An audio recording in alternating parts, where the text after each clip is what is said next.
What is up, everybody? Nero here. It's been 402 days since our last video, as of recording this anyway. So I figured we'd get back into it with a hopefully helpful PC building starter kit to go along with our recently popular HP Compact Pro 6305 SFF upgrade, aka Project Panda. And I figured we'd try to make it a little more modern and less HP. That being said, we're going to be doing some pretty basic putting together of the motherboard components today. Nothing with a case, nothing with case fans or anything, just assembling our motherboard like you would right before you put it in the case. So that's what we're going to be doing in this video, and you'll have to excuse whatever this is. I'm doing this on my PC right now to kind of just give a little insight about what we're going to do before we go over to the building table and start building. So the rest of the video won't be like this. This is just kind of my stream setup, and it looks kind of wonky because it's blown up. I'm normally really small in the corner playing my games. So without further ado, let's roll that intro and get into the build.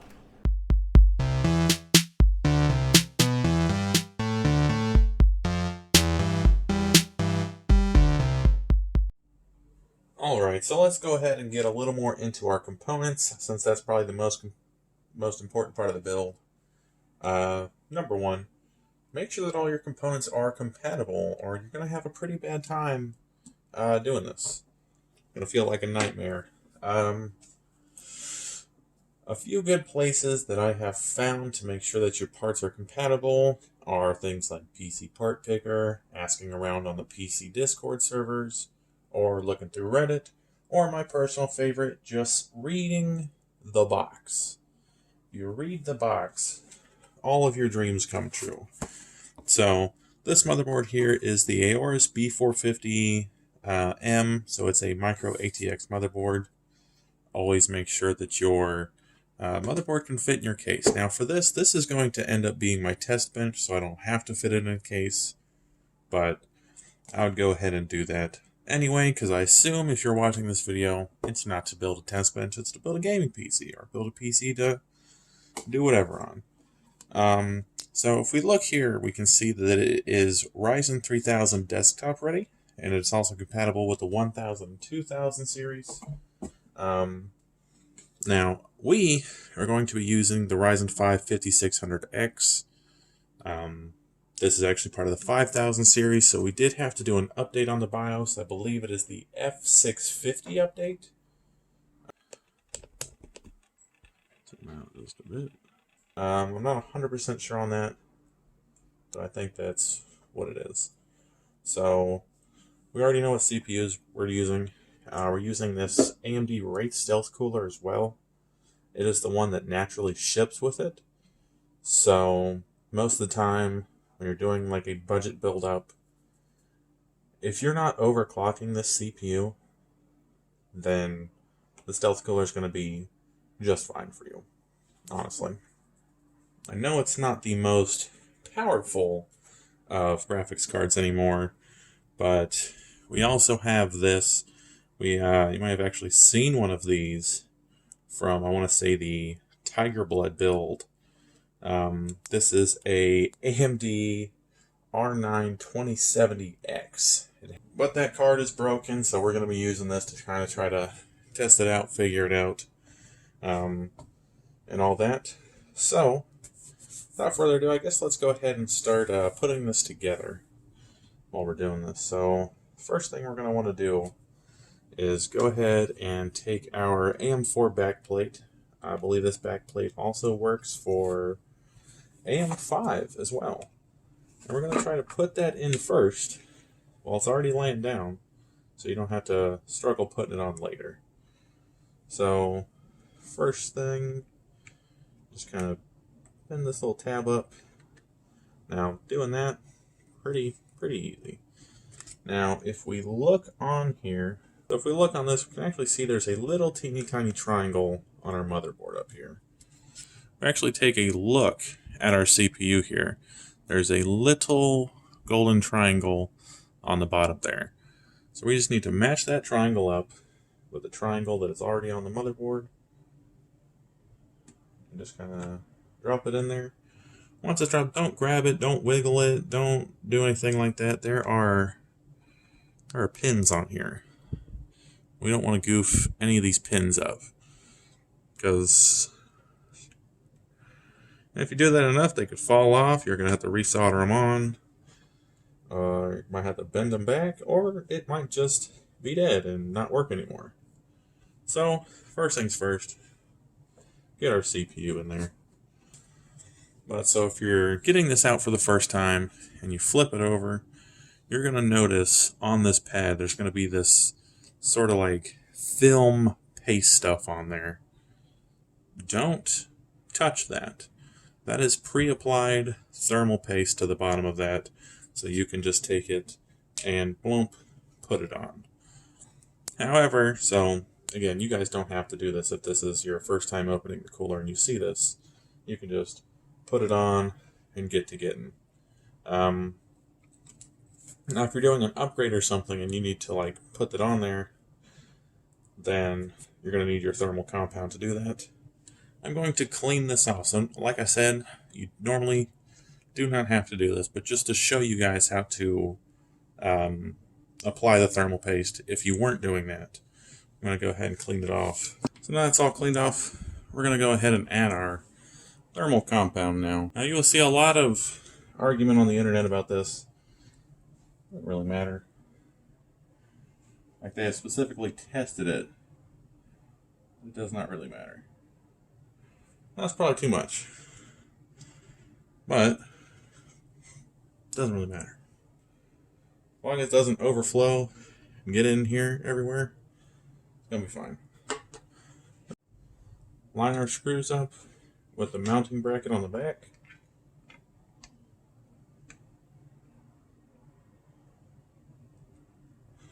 Make sure we're in there on all sides. Now we're going to kind of tighten this like you would a tire. So we'll start up here.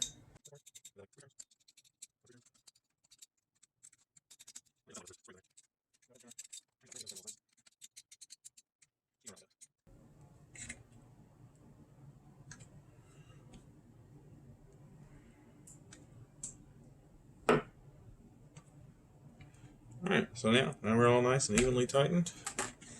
Let's go ahead and take this. This is a 4-pin CPU fan header. And we don't want this to get caught in the blade or anything. So we're going to kind of route it something like this. Wow, just give me a little more cord.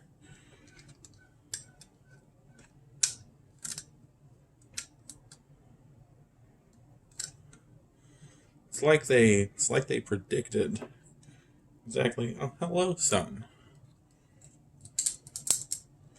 Are you here to predict exactly what they wanted to do? Oh, my precious son.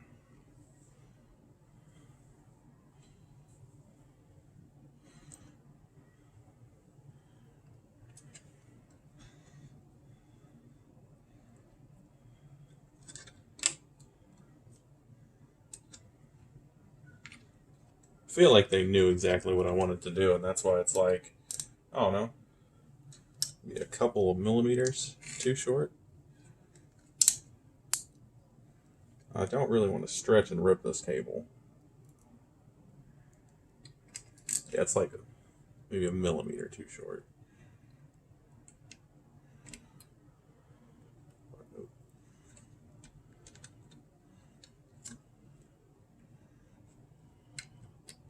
Look over here in this top corner and we look at the actual thing, we can see there's a little notch. So that is just on here, so you cannot plug it on the wrong way.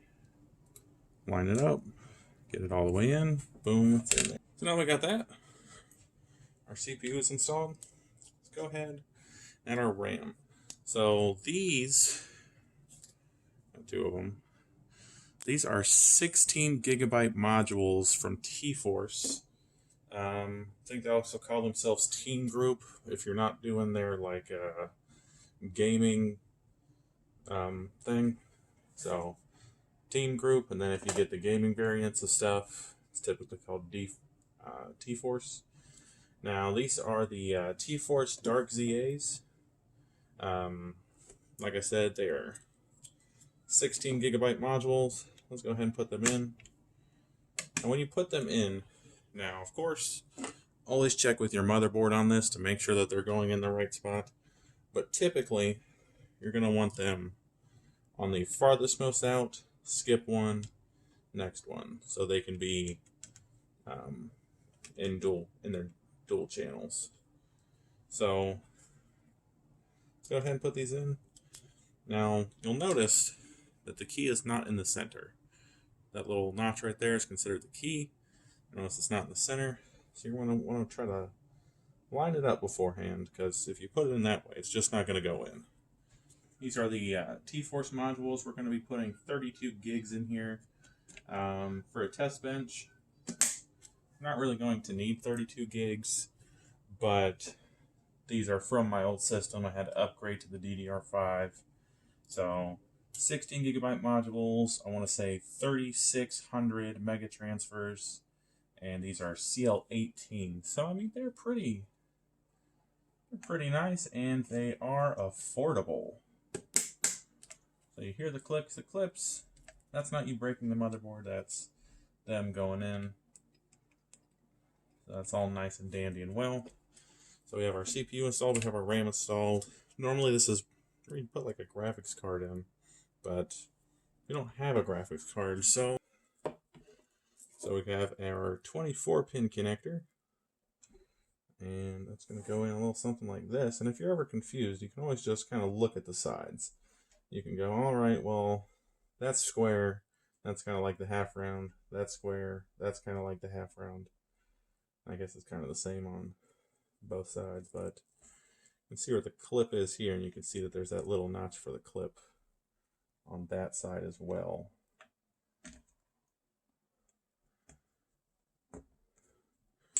I'm going to go ahead and put that one in there. This one is for our CPU. Now, if you get like a newer power supply, like I just went ahead and I got a Seasonic a couple of weeks ago, some of these connectors will actually be labeled for you. And if you're going to do a build, I highly recommend going with a Seasonic power supply. They are amazing. They have a great warranty on them. And this is for our PCI, but again, we do not have a graphics card, so we're not going to have to worry about that. And now that we're here, you know what? I don't even know if this has onboard graphics. Well, just for funsy. I am like 99% sure that this card is not going to work. We're going to go ahead and put it in here anyway. Doesn't want to go in because it's not sitting on the table. Alright. Now that's in there. Go ahead and put our connectors in there. These are only 6 pins, so I'm going to need all that extra hoopla.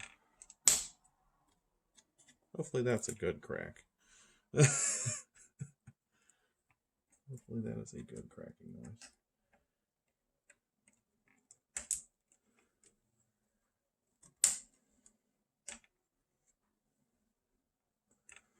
Alright, so that's all hooked up. Like I said, I'm not really 100% sure that that card will work. But I toggled the BIOS switch on it, so we will see. And then here we have our internet card, because I need that. I don't know how well it'll do sitting right next to this. I could just put it down here, but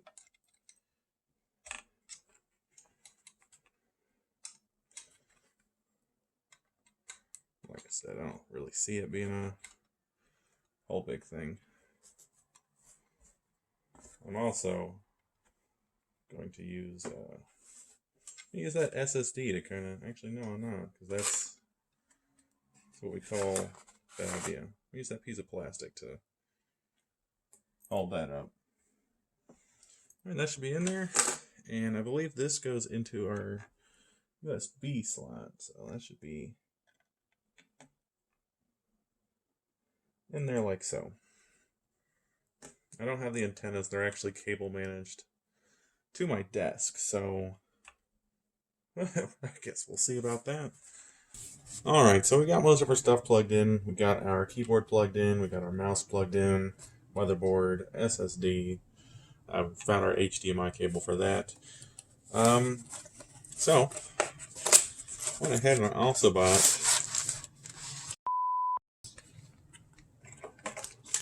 that power button is huge.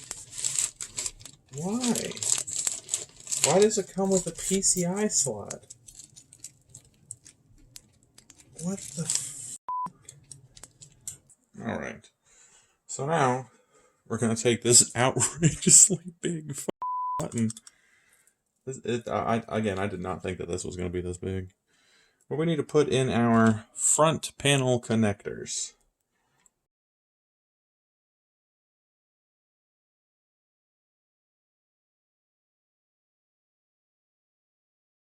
Hello. Okay. Go ahead. I know you ain't coming back here. You little... There's going to be moving fans. I don't want you getting cut. Alright. 3, 2, 1. Oh, we have a display? Bro, this graphics card is working right now. Oh, yeah? Oh, it doesn't have anything to boot into. Alright, so here's our SSD. It is a 1 terabyte solid state drive from Team Group. If you would like to keep your warranty, do not do this.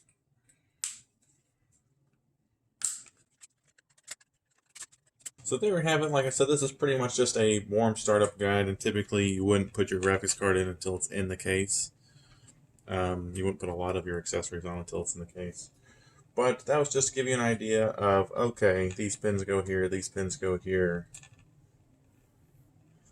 Ramp goes there. Do not put your finger in that fan. Aorus.